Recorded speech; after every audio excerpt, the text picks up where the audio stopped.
Different types of muscle contractions. Fully contracted muscle. A fully contracted muscle shows lots of layers of both actin and myosin.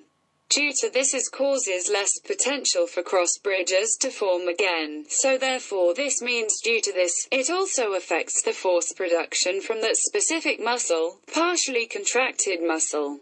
This is opposite to the fully contracted muscle. It provided better potential for cross bridges to form. This is because there the actin and myosin are able to overlap more. Stretched muscle.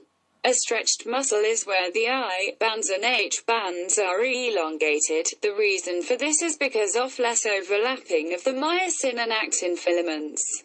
This would cause the muscle strength to decrease. Stretch shortening cycle. This cycle employs the energy storage capabilities of the elastic components.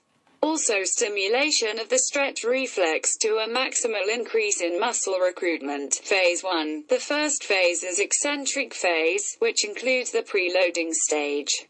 This is where the muscles prepare ready for the contraction. The sex stores elastic energy in this stage whilst the muscle spindles are stimulated.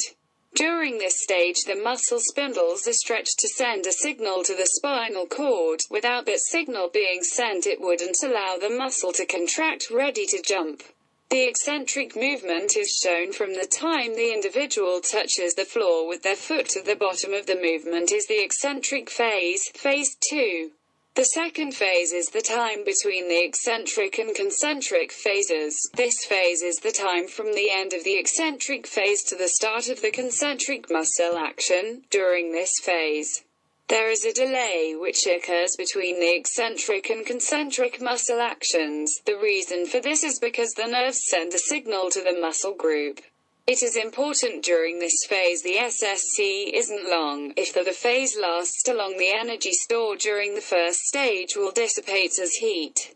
Also, the stretch reflex will have no input in increasing muscle activity during the concentric phase. The individual shows this because once he has touched the floor and the movement has stopped, the amortization phase has begun. Phase 3. This phase is concentric. This is the body's response to the both first and second phase.